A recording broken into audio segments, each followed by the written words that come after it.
On parle beaucoup de spiritualité aujourd'hui. On la lit, on l'écoute, on la partage, on l'apprend.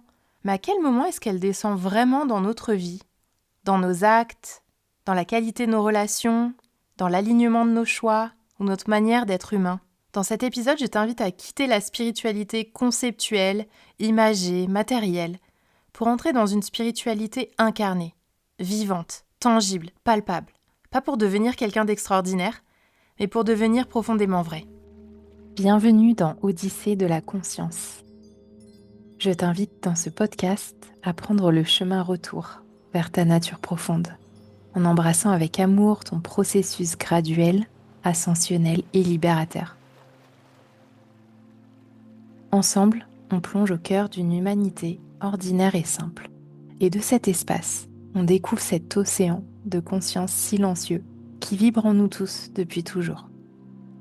Le mouvement Odyssée de la conscience est rythmé de récits d'expériences, d'enseignements spirituels, d'échanges élévateurs, de conseils du cœur et de méditation pour activer en toi une perspective élargie du monde et de ton humanité. Je suis Léa, je marche sur un chemin d'éveil, de vérité et de libération depuis mon enfance et te partage les trésors que je redécouvre pas à pas. J'enseigne la méditation de pleine conscience, la méditation Vipassana, le Reiki et je suis aussi mentor de vie spirituelle. Respire en conscience, sens ton corps dans ta posture. Accepte ton état d'être tel qu'il est ici et maintenant et ouvre ton cœur à ces mots.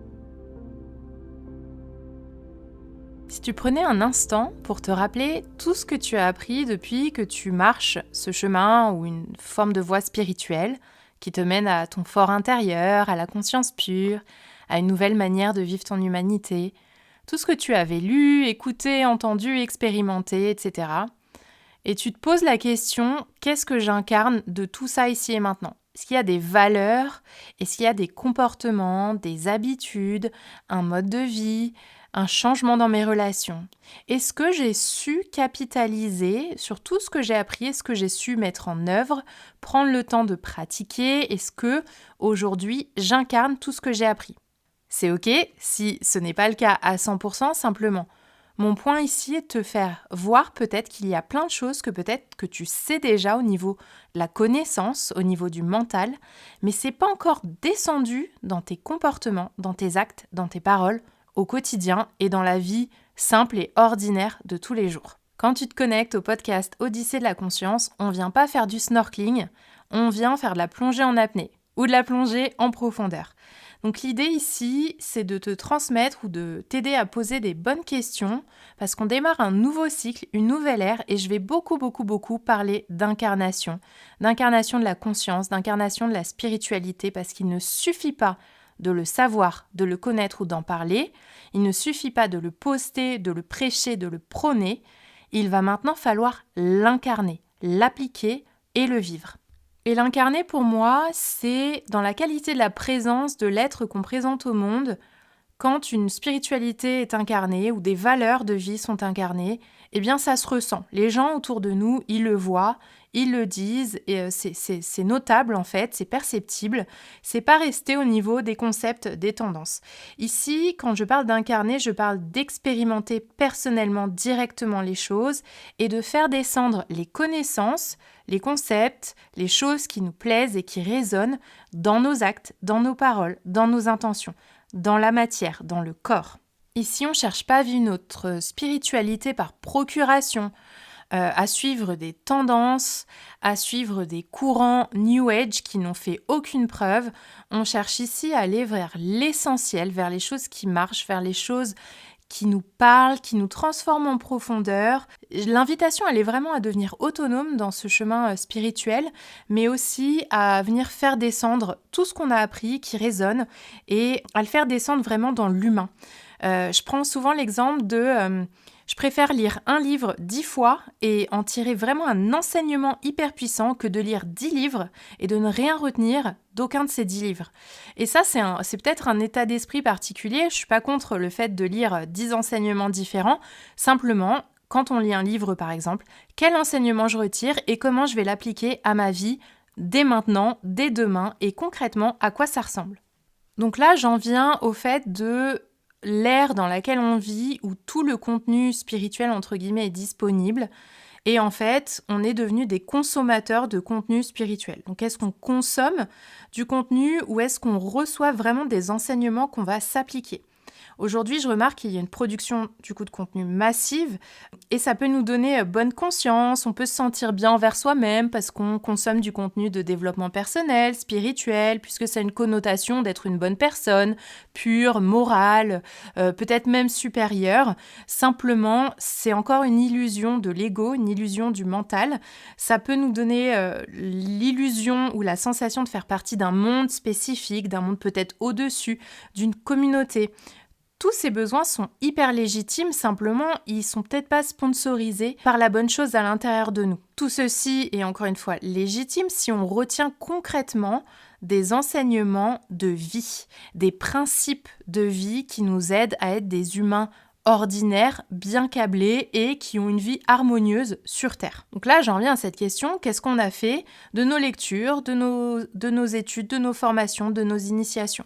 Est-ce qu'on s'est formé à quelque chose juste parce que c'est tendance, quelqu'un l'a fait, ça a l'air sympa, et puis après, j'ai complètement laissé tomber ? Est-ce que j'avais rencontré un enseignement ou un mentor qui m'avait beaucoup plu, et puis la vie a repris le dessus, et je n'ai pas du tout appliqué les préceptes, les principes de base et aujourd'hui, c'est resté dans un coin de ma mémoire. Est-ce qu'on s'est vraiment engagé, dévoué à mettre en application de nouvelles habitudes dans le quotidien en toute autonomie ou est-ce qu'on cherche encore les réponses chez les autres par procuration et ça nous donne bonne conscience de le savoir, d'en parler, de le poster, mais en fait, profondément, c'est une coquille vide en fait. Il n'y a rien de mis en place à l'intérieur, il n'y a pas de transformation concrète. Et je pense que si tu es là, si tu m'écoutes, c'est que tu as une envie de profondeur, une envie de concret, une envie d'humanité, une envie de recabler un petit peu les choses à l'intérieur de toi pour te mettre en harmonie avec le monde, avec la Terre, avec l'univers, avec les autres, et pas rester en mode snorkeling à la surface, mais d'aller vraiment plonger en profondeur. Mais pour plonger en profondeur, il faut s'équiper, il faut avoir le bon matos. Simplement, si aujourd'hui on a le matos mais qu'on ne l'utilise pas, on ne peut pas plonger. Donc là, j'en viens au point de se dire, toutes ces années ou ces mois d'investigation, d'odyssée, d'exploration, est-ce que ça a fait de nous des touristes spirituels et sensoriels ou bien on suit vraiment un élan profond de vérité et de libération à l'intérieur ? Et c'est une des questions que tu peux te poser. On va démarrer un nouveau cycle, une nouvelle ère. Et je t'invite déjà, la question qui me vient, c'est au service de quelle cause je suis ? Donc quelle cause je vais servir cette année, ce prochain mois, ce prochain jour, au service de quelle cause je me rends disponible. Et quand on se pose cette question, ça vient ancrer les choses à l'intérieur de nous et ça ne les laisse pas en surface. Je me rends disponible pour être au service d'une cause qui me tient à cœur. Moi, je me suis posé cette question et ça m'a fait vraiment chercher en profondeur. Pourquoi je fais tout ça ? Pourquoi je suis là ? C'est quoi la sensation à l'intérieur de moi ? La raison plus profonde, plus large ? Et ce qui m'est venu, pour moi, c'était la quête de vérité. Donc, demande-toi, c'est quoi pour toi ? Quelle est la cause que tu sers dans ton quotidien, quelle est la valeur humaine, la valeur de cœur qui te booste, qui te motive, qui te guide, qui te drive au quotidien. Et si tu sens que tu es guidé par les expériences extraordinaires, la quête du prochain stage, du prochain mentor, de la prochaine hype ou je sais pas, de la prochaine tendance, demande-toi qu'est-ce qui est à l'intérieur de toi est en manque de quelque chose, a besoin d'être nourri. Est-ce que tu as vraiment besoin d'aller chercher à l'extérieur ou est-ce que il n'y a pas une prise de conscience intérieure qui est nécessaire ? Est-ce que tu es en quête effrénée de la prochaine chose ou bien est-ce que tu es en paix avec là où tu en es et simplement tu avances au service d'une cause particulière ? Dans cette voie spirituelle, s'il y a une notion de venir renforcer un personnage spirituel notamment, puisqu'on en parle, eh bien on fait un peu fausse route parce que la spiritualité, c'est le monde de l'esprit, du grand esprit, de la conscience, du Saint-Esprit. Cette conscience-là, elle n'est pas polarisée de telle ou telle sorte et elle ne cherche pas à se solidifier dans un personnage, elle est bien au-delà du personnage. Donc je crois que justement, incarner la spiritualité, déjà, c'est aller vers un chemin de dépouillement de l'ego, de dépouillement des attachements aux personnages et de venir vraiment se libérer de tout ce qu'on a forgé autour de nous, de tout ce qu'on a construit autour de nous, en conscience ou malgré nous, peut-être dans notre enfance, dans notre passé, et de venir éplucher un petit peu l'oignon. Simplement, si la spiritualité aujourd'hui nous fait rajouter des couches de connaissances et de concepts, on s'éloigne vraiment de notre source et on peut le voir, on ne va pas au cœur de l'oignon, justement, on rajoute des couches. Donc, incarner la spiritualité, c'est aussi éplucher, peler progressivement, couche par couche, pour arriver au centre, au cœur, à la source, à l'essentiel. Et je crois, si on est complètement honnête à cet instant, que la spiritualité s'incarne pas dans les bons moments, les moments où tout va bien, mais dans les moments difficiles, quand on est en plein tourbillon émotionnel, quand on est dans le chaos, quand on sent qu'on se perd et quand on sent que tout vacille. C'est là où on peut exactement tester est-ce que j'incarne ce que j'ai appris. Est-ce que je sais mettre en œuvre? Est-ce que ça prouve des bienfaits ou c'est juste un pansement que je vais mettre sur une blessure? Est-ce que mes pratiques sont juste des sources d'apaisement pour camoufler un petit peu ce que je ressens ou est-ce que ça me met vraiment face à moi-même et équipée pour aller plonger à l'intérieur? Est-ce que j'ai ma bouteille d'oxygène, ma combinaison, mon masque, mon tuba ou tout ce qu'on veut pour plonger? Ou est-ce que je suis juste en surface et j'ai juste un petit masque de snorkeling et je survole le truc? Donc je dirais que quand il y a des moments de calme, c'est là où on peut poncer les pratiques, on peut aller plus en profondeur, on peut aller faire un état des lieux, regarder les axes d'évolution, les axes d'amélioration. Mais la vraie paix, par exemple, elle se démontre dans les moments de chaos. Être en paix, c'est pas contrôler le monde à l'extérieur pour qu'il y ait une sorte de paix illusoire, c'est qui es-tu dans le chaos? Qui es-tu quand tout s'écroule? Qui es-tu quand tu perds? Qui es-tu quand tu es seul? Qui es-tu quand personne ne te regarde? Et c'est là l'endroit où on peut vraiment incarner la spiritualité. C'est quand la vie nous teste et que les choses ne se passent pas du tout comme on l'avait prévu. Quand on est justement, si on travaille la patience, qu'on est mis face à une situation qui nous rend vraiment impatients, là très concrètement, ok, est-ce que j'incarne la patience et comment ça se manifeste à l'intérieur de moi dans cet instant précis? Et pour aller incarner cette spiritualité, on va aller être invité à naviguer tout ce qui est une zone de non-incarnation de la spiritualité. C'est-à-dire que pour aller renforcer des valeurs comme la patience ou la confiance en soi, bien sûr que la vie va nous montrer toutes les zones où on n'est pas patient et où on n'a pas confiance en nous. Donc c'est ça aussi le jeu, c'est si on veut renforcer un muscle, il va falloir aller le travailler, il va falloir aller le muscler, il va falloir aller le faire péter en fait. Et on ne peut pas se dire j'ai confiance en moi si tout notre environnement est fait pour ne pas nous mettre en situation d'inconfort et de non-confiance en soi. Si on se dit qu'on est patient, mais que tout autour de nous est organisé et réglé pour ne pas nous faire vivre l'impatience, on n'est pas vraiment patient. Donc là, j'espère que tu vois la nuance d'incarner quelque chose ou d'en parler ou de manager le monde autour de nous pour éviter de ressentir l'inconfort et donc d'aller travailler justement cette valeur-là. Donc la question, c'est est-ce que tu mets tes connaissances, tes savoirs, tes pratiques au service même de ton expérience humaine jour après jour, au quotidien et dans les moments surtout inconfortables, chaotiques et ordinaires. Et peut-être que pour comprendre une spiritualité non incarnée, je peux donner quelques exemples de situations que j'ai pu rencontrer. Il peut y avoir une situation où on prône l'union et le lien humain, mais dans les faits, la personne ne cultive pas de réelles amitiés dans sa vie. On peut avoir des personnes qui prêchent la paix, mais qui nourrissent constamment des conflits et parlent mal des autres. Donc ça, c'est incohérent. On peut avoir une situation où on parle d'un soi divin, mais on met l'accent uniquement sur le moi personnel. On fait que parler de soi, de mon petit personnage, alors que tout le discours spirituel est basé sur le soi divin, quelque chose de plus grand. Ça peut aussi donner le fait de donner des conseils ou plein de conseils, mais jamais se les appliquer à soi-même. Je t'invite d'ailleurs à écouter l'épisode numéro 11 à ce sujet. On peut aussi rencontrer des souhaits de l'abondance pour tous, mais une personne qui ne donne pas 1 euro à un sans-abri ou quelqu'un qui est en galère.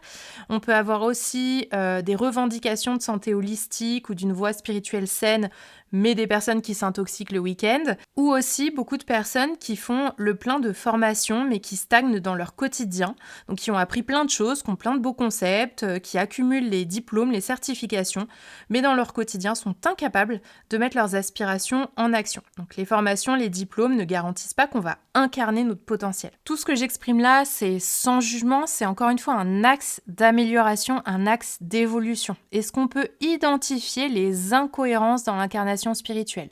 Là où justement, on a du savoir, on a des envies, on a des élans, mais dans les faits, dans les habitudes, dans les comportements, dans les paroles, dans les intentions, dans les actions, c'est hyper incohérent, c'est pas encore câblé, réglé sur la fréquence de ce qu'on se souhaite en fait, de ce qui est là au niveau de la connaissance, du mental, du savoir.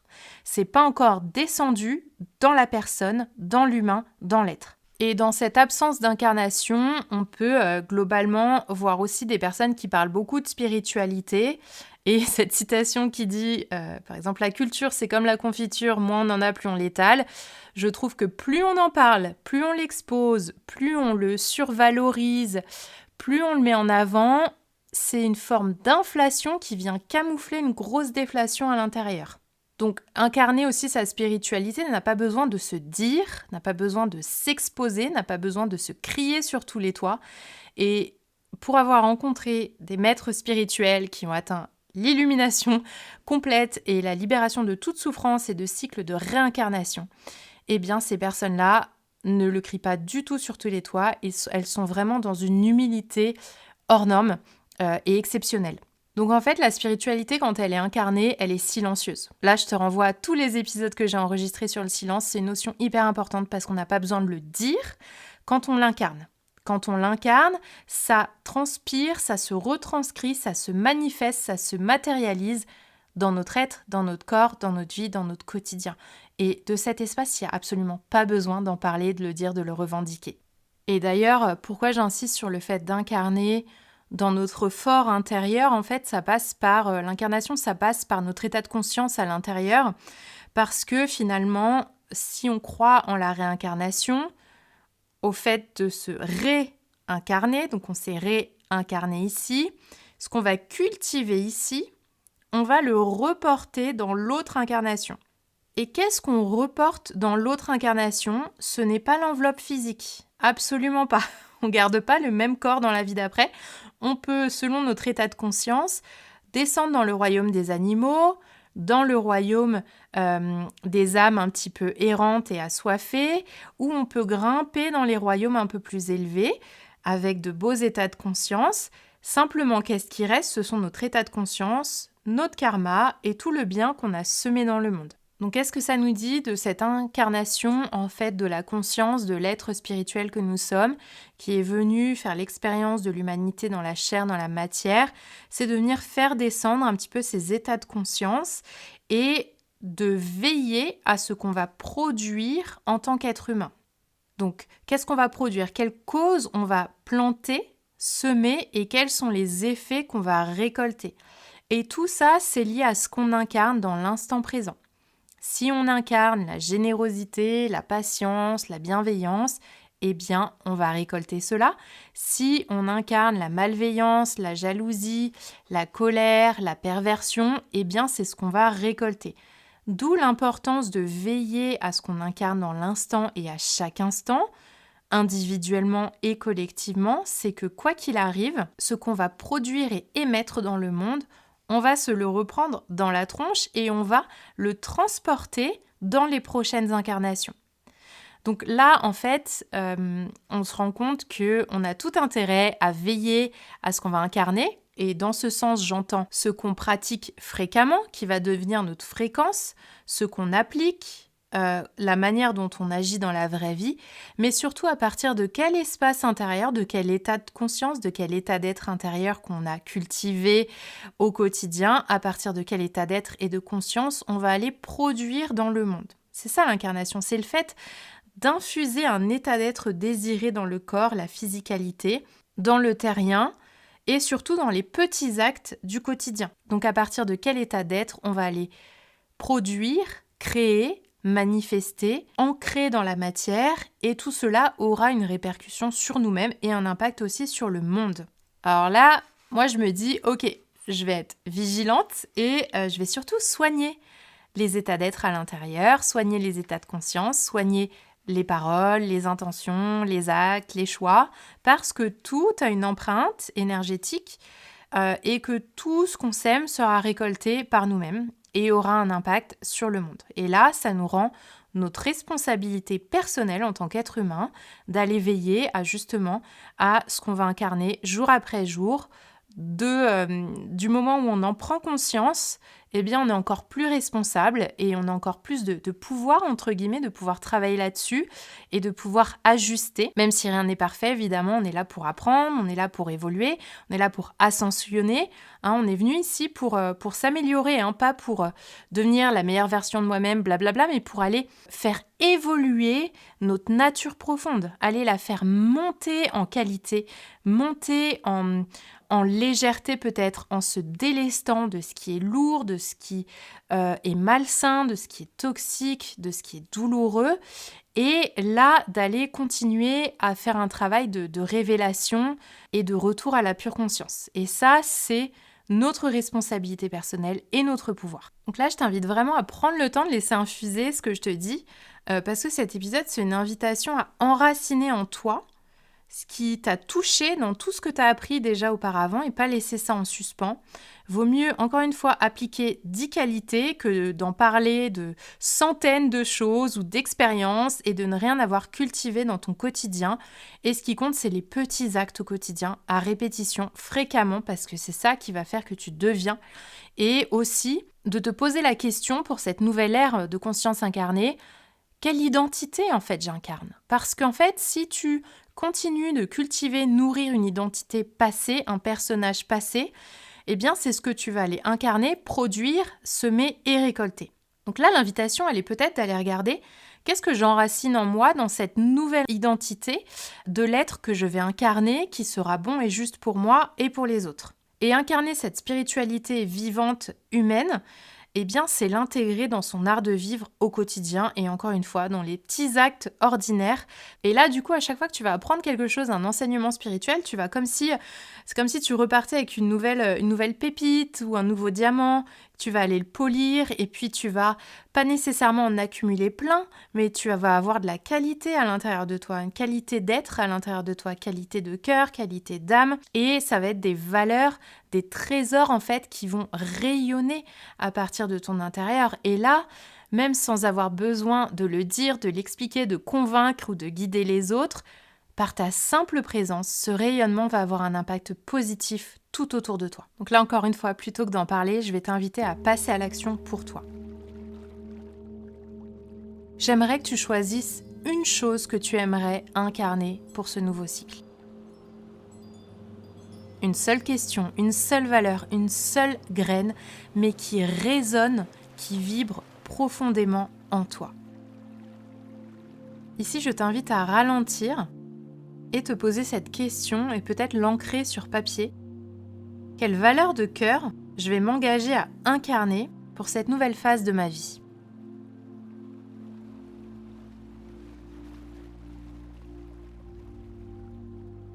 Et là, je t'invite à t'engager envers toi-même et pour une seule chose, et pas faire une liste inaccessible, irréaliste de choses que tu as envie d'incarner, mais une seule graine plantée avec sincérité et arrosée avec patience et amour, un seul engagement de l'incarner vraiment, pas juste en parler, pas juste l'écrire, pas juste y penser quand tout va bien et quand tout est facile, pas juste le visualiser, le poster, le conceptualiser, mais le vivre, le pratiquer, choisir, sentir dans ton quotidien, tes relations, tes choix, ton chemin intérieur et ton cœur.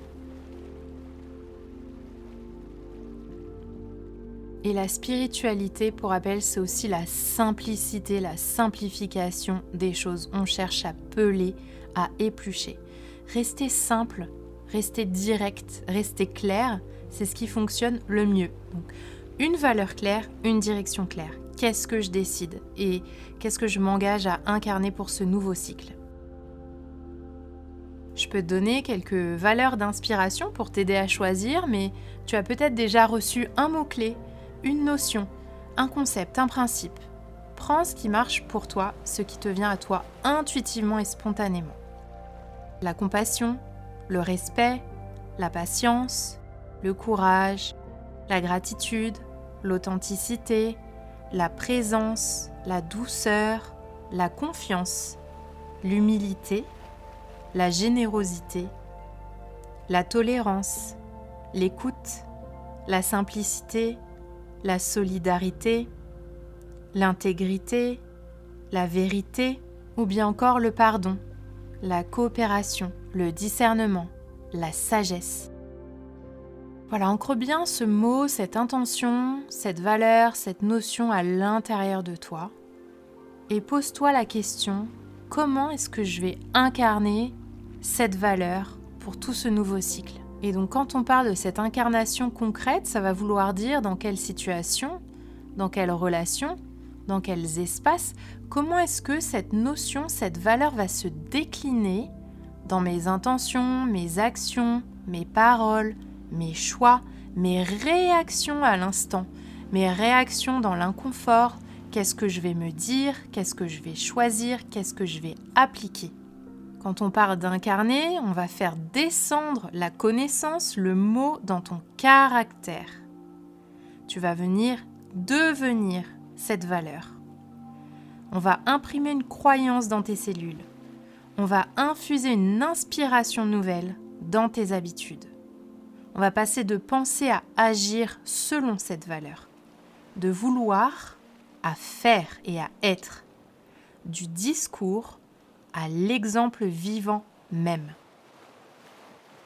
J'espère que ça s'inscrit un petit peu plus pour toi, que ça se clarifie. Prends vraiment du temps, tu peux mettre sur pause, te mettre une petite musique et te poser les questions que j'ai soulevées dans l'épisode, au service de quelle cause je vais me mettre et quelle valeur je vais incarner. Et je vais en choisir une pour commencer. Ensuite, j'aimerais te partager une belle pratique qui m'a beaucoup aidée dans le fait d'incarner et aussi de m'ancrer énergétiquement à une nouvelle identité, à une version de moi qui ne demande qu'à naître, qui ne demandait qu'à rayonner et qu'à émerger. J'appelle ça la marche d'incarnation. Et cette marche d'incarnation, c'est pas un concept, je veux pas que tu le fasses dans ta tête, je veux que tu ailles marcher. Je pense à la version de moi, à l'identité que je souhaite incarner et inviter, et je marche comme elle. Je sens ses émotions, sa vibration, sa démarche s'il y a des changements possibles. Par exemple, si tu as envie de te marier, que tu n'es pas encore marié, tu peux sentir une bague à ton doigt. Si tu as un business ou un projet pour lequel tu as envie que ça marche et de réussir, tu marches comme la personne qui a un projet, un business qui réussit. Si tu as un objectif peut-être financier, tu marches comme la personne qui a la somme souhaitée sur son compte. Bref, tu marches comme la personne qui est au sommet de sa montagne, dans son cœur, son corps et sa conscience. Et tu ressens pleinement ce qu'elle ressent, comme si tout ça était déjà arrivé, mais comme si même tout ça était déjà dans ton passé, que tu regardais en arrière et que tu avais accompli ce que tu te souhaites. T'as pas besoin de marcher pendant 1 heure, ça peut être 5-10 minutes où tu cales ça dans une marche que tu fais au quotidien ou à tout moment, même si tu marches pour prendre les transports ou dans la forêt, etc. Tu marches comme cette personne qui incarne pleinement ce qui est bon juste pour elle et ce qui fait qu'elle révèle pleinement son potentiel et ses capacités. Et vois comment tu te sens quand tu marches comme cette personne, avec cette identité, cette incarnation concrète ici et maintenant, parce que ça va te calibrer à justement attirer dans la matière et devenir exactement cette version-là. Et de cet espace, tu vas pouvoir voir des comportements peut-être changer, se modifier, s'adapter, des envies différentes, des pensées différentes, des élans différents. Voilà, donc ta spiritualité, c'est pas ce qu'on en dit, c'est pas ce que tu dis, c'est comment tu la vis, même quand personne ne te regarde. Si cet épisode a fait résonner quelque chose en toi, je t'invite à t'abonner au podcast, à explorer tous les autres épisodes d'Odyssée de la conscience. Et ici, de nouveau, on ne cherche pas à fuir la vie, on ne cherche pas à la manipuler, à la fabriquer de manière superficielle. On cherche à l'habiter pleinement et de manière naturelle. Comme toujours, reste à l'écoute de ce qui est juste pour toi, là où le bruit se tait, et reviens à ta source, car c'est elle qui sait. À très bientôt dans Odyssée de la conscience, et prends soin de toi.